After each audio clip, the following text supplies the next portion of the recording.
Hello students. Today we are on our next topic which is related to statics, that is scope of statics.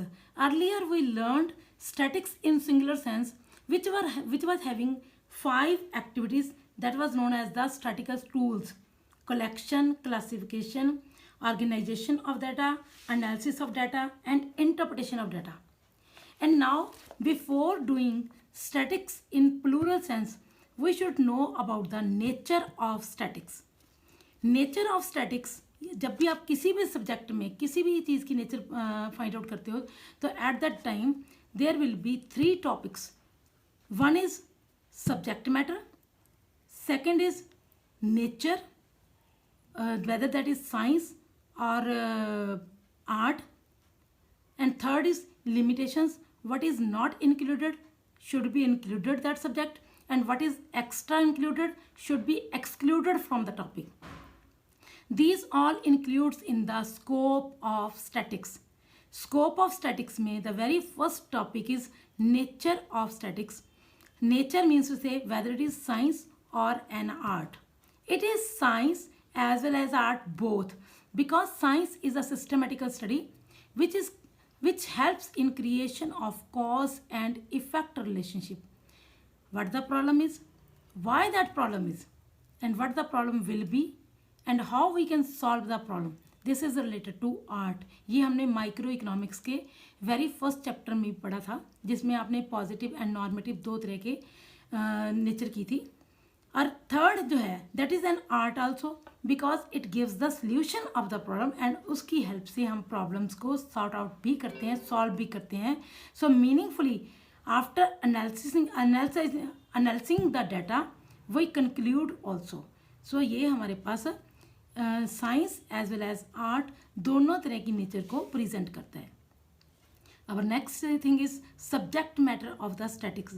Subject matter, इसके under बेटे हमारे पास 2 तरह की topics आ जाते हैं. One is descriptive statistics and other is influential statistics. जो descriptive है, डिस्क्रिप्टिव मतलब कि किसी चीज़ को डिस्क्राइब करना. और for this purpose we will collect the data, we will classify the data, present the data, and analysis the data. These all includes in the descriptive statics. For example, mean, median, mode की help से हम लोग उस problem को analyse करते हैं. ठीक है. Descriptive statistics is used when we want to find marks between 2 subjects. Compare करना है तो यहाँ पे हम लोग उनको कंपेयर करेंगे up to the analysis of data. जितनी भी हमारे पास 5 मेजर स्टैटिकल टूल्स हैं, उन टूल्स में से 4 tools will be utilized in descriptive statistics, and in influential will be merely make conclusions. We will interpret the results. Yes, this happened. This is the relationship between 2 variables. This is the average value of the commodity. This is the relationship between 2 variables. ये हमारा जो है that will be in influential statics. फिर दोबारा मैं बता रही हूँ बेटा, डिस्क्रिप्टिव में हमने उस प्रॉब्लम को डिस्क्राइब करना है, एनालाइज करना है, और उसके बाद इन्फ्लुएंशियल में we will make the conclusions that yes this is happened and it is the true और फॉल्स. यहाँ पे हमारे पास कंक्लूजन्स आ जाएंगे. Our next topic is related to statistics in plural sense.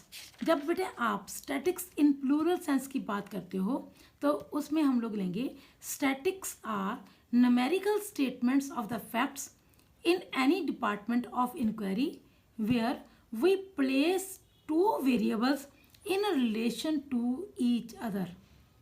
यहाँ पे बेटा जहाँ सिंगुलर सेंस में आपने 5 एक्टिविटीज़ के थ्रू एक प्रॉब्लम को शुरू से लेके एंड तक सॉल्व किया है, but in plural sense that is merely related to the precautions before collection of the data. What type of the precautions a statisticians should take. क्योंकि जब भी हम किसी स्टैटिकल इन्वेस्टिगेशंस को शुरू करते हैं तो very first step is collection of the data. पर अगर हमारा डाटा ही प्रॉपर तरीके से कलेक्ट नहीं हुआ तो उससे हमारी आगे statistical enquiry will go wrong. So we have to take some precautions, we are having some indications कि कैसे हमने डाटा कलेक्ट करना है, कौन सा डाटा होगा या कौन सा डाटा जो है वो डाटा नहीं होगा. तो उसमें the very first feature of the statistics in plural sense, that is the aggregates of fact. Whatever the problem we have to solve, first of all we have to present that data in the form of numerical facts. But numerical facts में भी ये होता है कि single data is not known as data. अगर आप बोलो कि मेरी इनकम इतनी है या बोलो कि मेरे मार्क्स इतने हैं, that is not data. जब तक हमारे पास टू या मोर देन टू पीपल नहीं हैं तो हम कंपेयर कैसे करेंगे. अब मैं आपको ये थोड़ा बोलूँगी कि आपके मार्क्स ज़्यादा हैं या कम है. तो उसके लिए first of all I will take marks of 2 और more than 2 students, then I will make the comparison. yes, your marks are more than other students or your marks are less than other students. So for comparing there must be aggregates of the fact. So it is known as that single data is not a data. There should be aggregates of the facts. Second point is numerically expressed.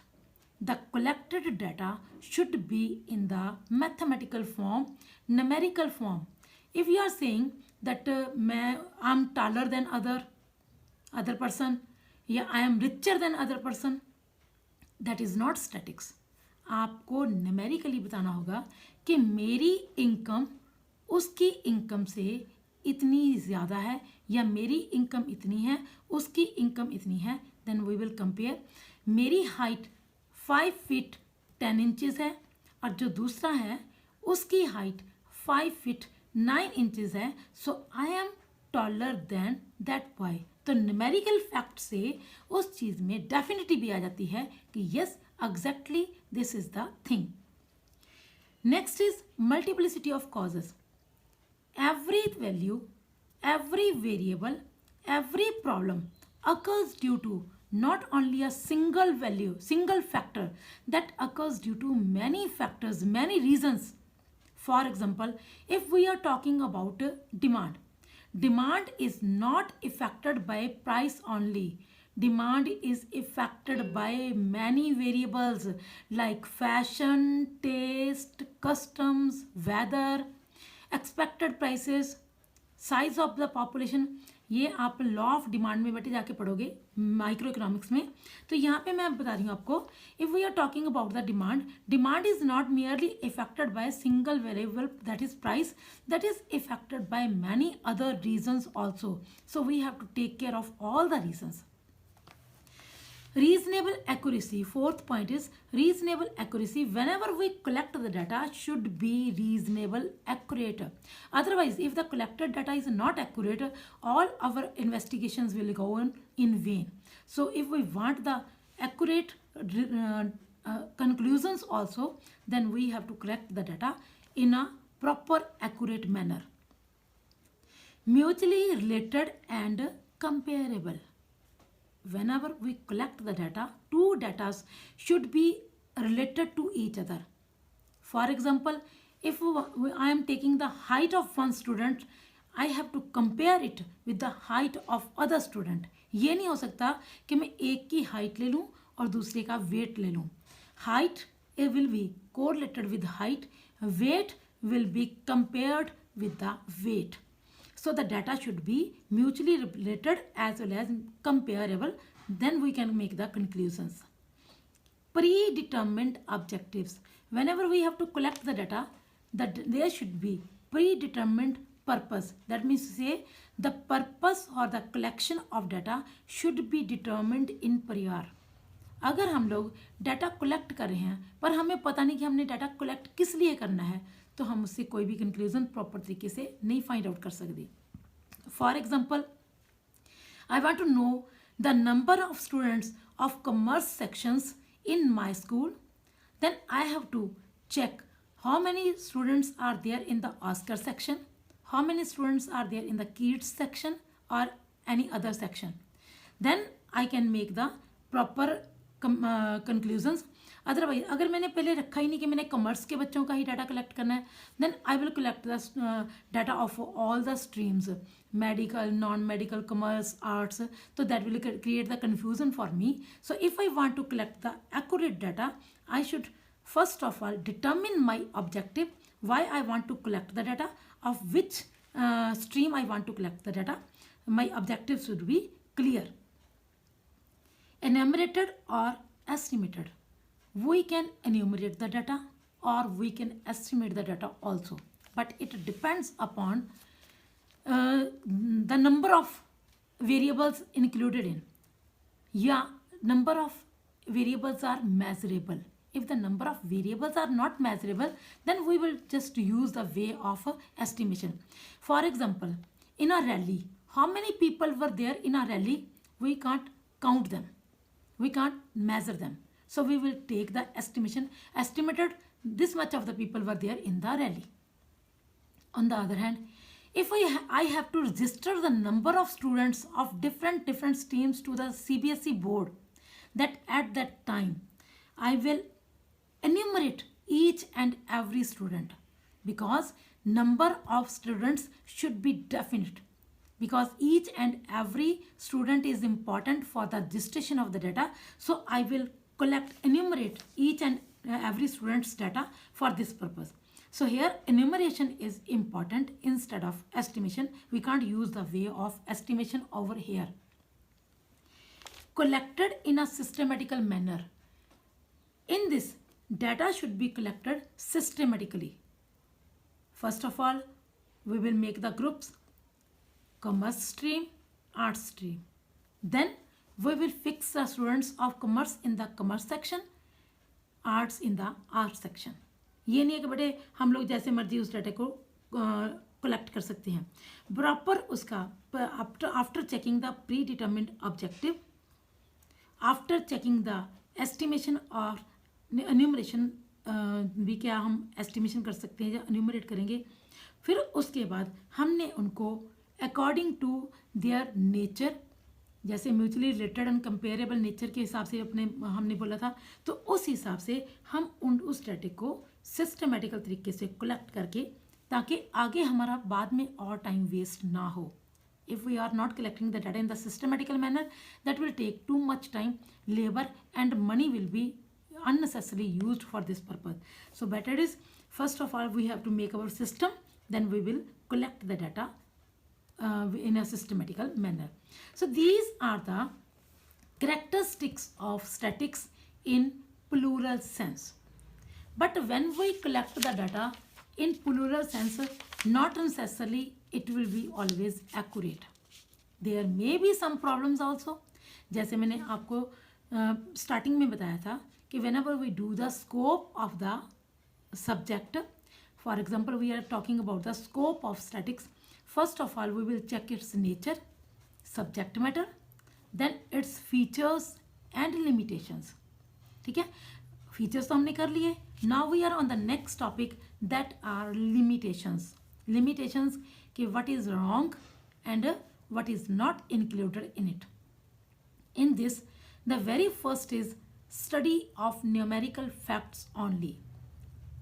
In statics, we have to take only numerical facts, quantitative phenomena, but sometimes we take the qualitative phenomena also, like honesty, friendship, your color complexion, your nature. These are our qualitative phenomena, but these are not part of statics. It should be. तो अगर हमने qualitative values हैं, अगर उनको हमने express करना है, that is not possible in statistics to express such type of the qualitative problems. Second is study of aggregate only. In this we study only aggregate facts, but single value is also important. If we want to investigate any specific unit, a particular unit, like I want to check the income of teacher group. A teacher group is a single value. So naturally at that time I have to collect the whole data related to the teachers of the different schools or colleges of the country. So that is single data is important. Next point is homogeneity of the data, an essential requirement in plural sense, but not necessarily we will take the homogeneous items only. अब मैं आपको example देती हूँ बेटा. Suppose we want to check human body, तो उसमें बेटा हम लोग क्या करते हैं, हाइट के साथ वेट को कंपेयर किया जाता है. A healthy person who is having height of 5 feet 6 inches must be equal to or more than, not ज़्यादा भी नहीं बेटा, मतलब कि अप टू 5.6 अगर किसी की हाइट है तो 56 kg उसका वेट होना चाहिए. ज़्यादा नहीं, ज़्यादा बहुत ज़्यादा हो गया तो ओवर वेटेड होएगा. इससे थोड़ा बहुत कम हो जाए तो naturally at this time we are comparing height as well as weight, जबकि ये दोनों क्या हैं, डिफरेंट वेरिएबल्स हैं. पर इसीलिए मैं कहती हूँ not necessarily there must be homogeneity of the data. Sometimes we have to compare diverse qualities also. Next, results are true only and average in statistics as in natural science. अगर हम statics को science बोलते हैं बेटे, ठीक है science है, because इसमें भी सिस्टमेटिकल चलता है. Collection of the data, then classification of the data, then presentation of the data, analysis of the data and interpretation. These all will go step by step.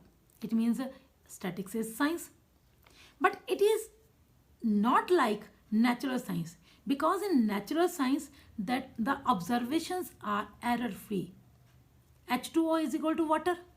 That is water in India. That is water in America.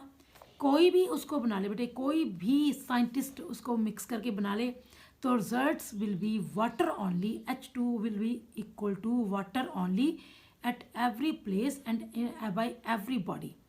But in statistics the results are not 101% sure. There may be some problems in the results also.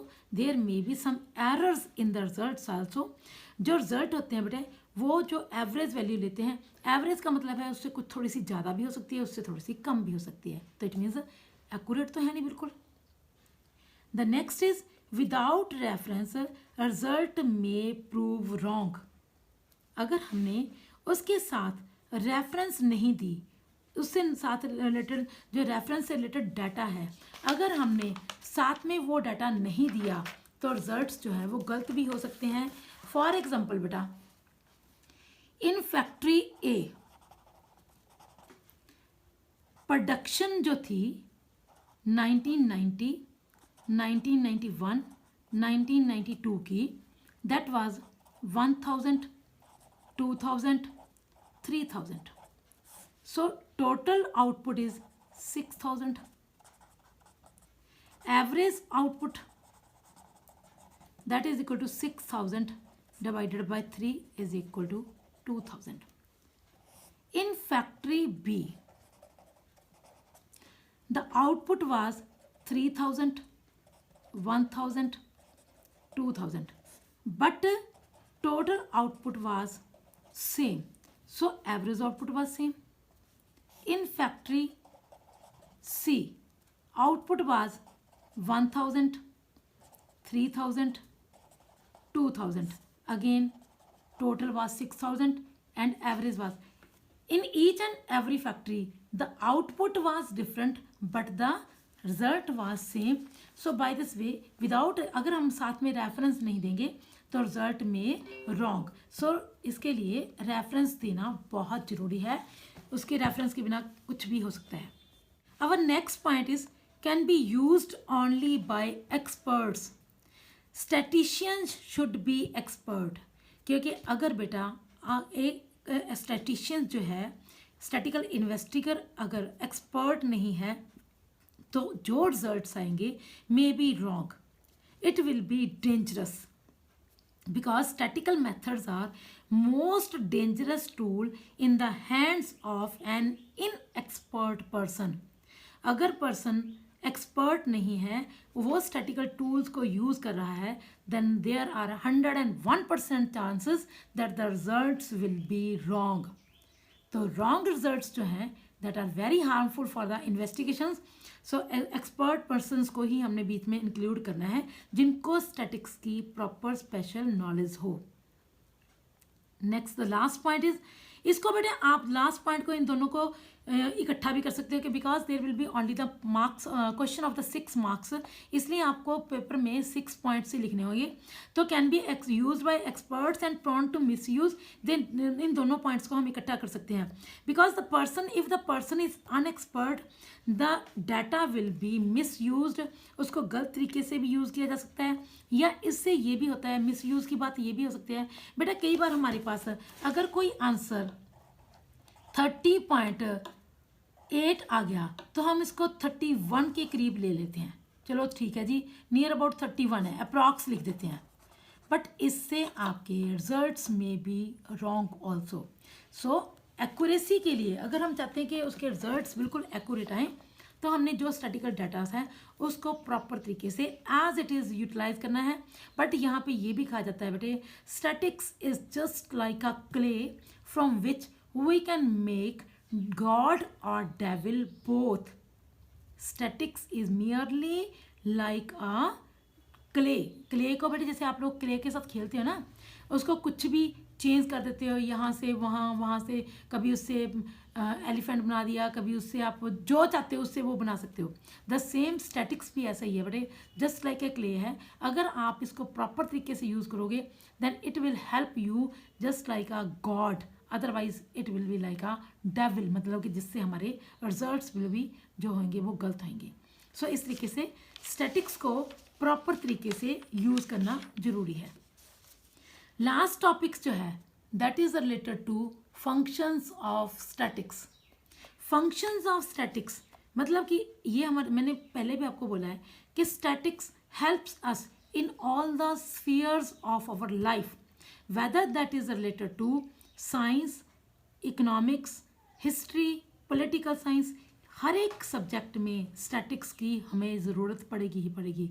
हमारी normal life जो है वो statics के बिना impossible है।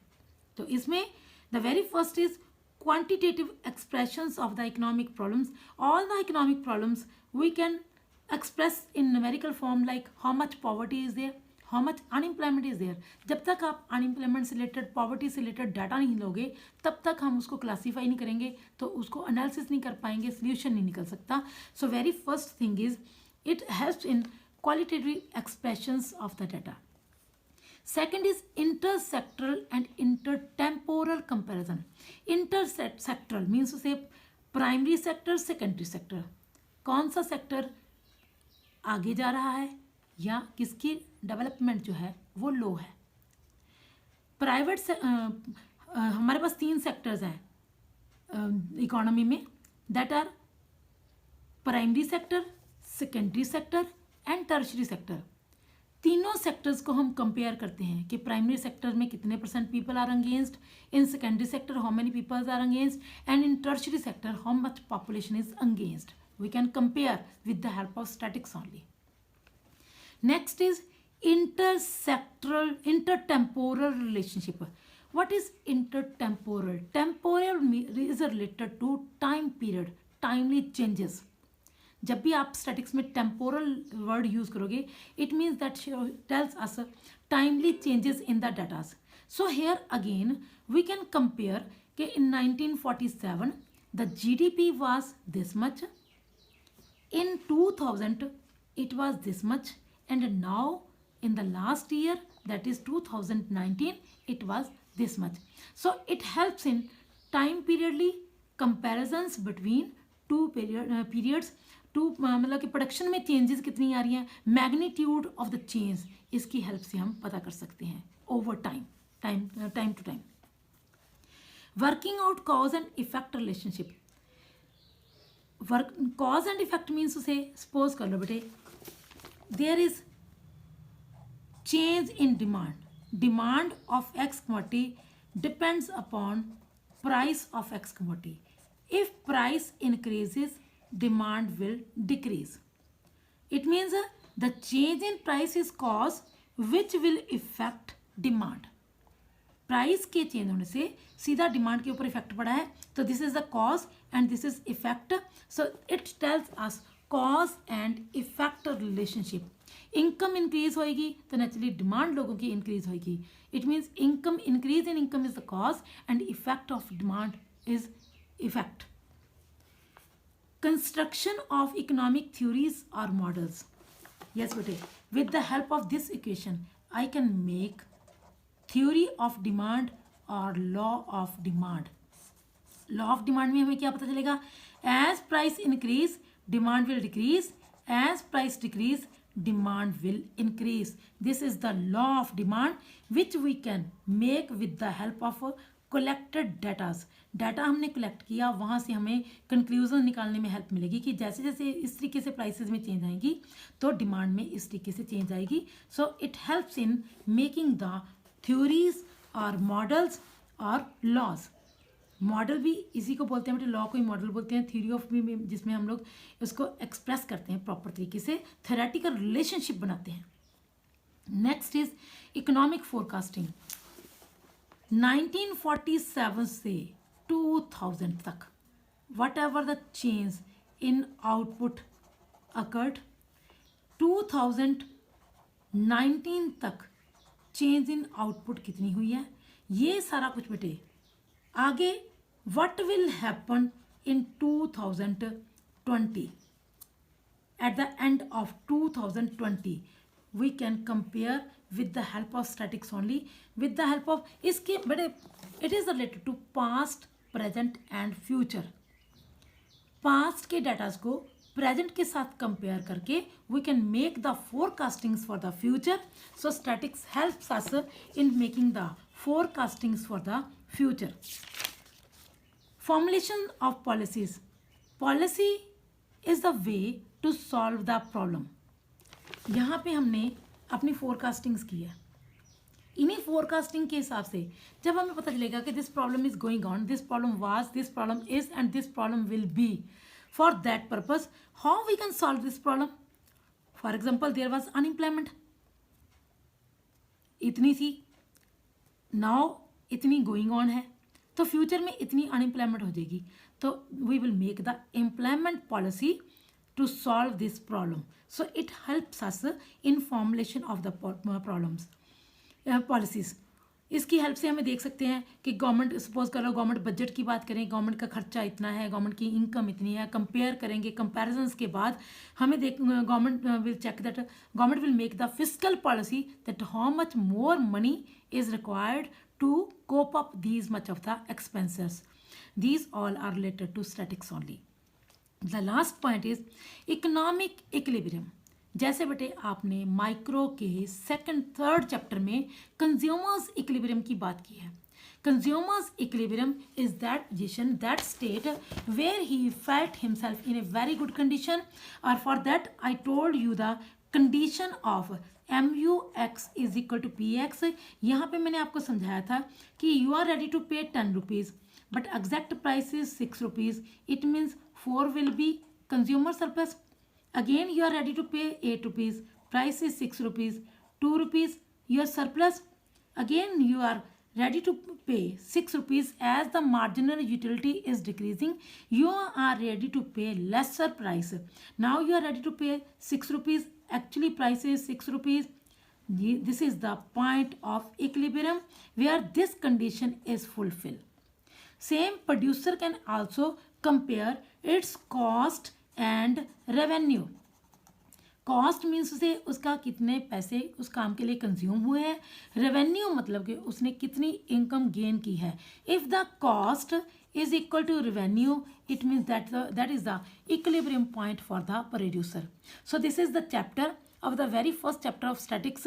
With the help of this chapter you can check next chapter proper तरीके से बड़े समझने के लिए इन स्टैटिकल टूल्स को, सिंगुलर सेंस, प्लूरल सेंस को आप लोगों के लिए समझना बहुत ज़रूरी है. इस चैप्टर को आप प्रॉपर तरीके से गो थ्रू हो जाना, ठीक है, तभी आपको नेक्स्ट चैप्टर्स में समझ आएगा प्रॉपर तरीके से. Thank you and God bless us all. Have a nice time.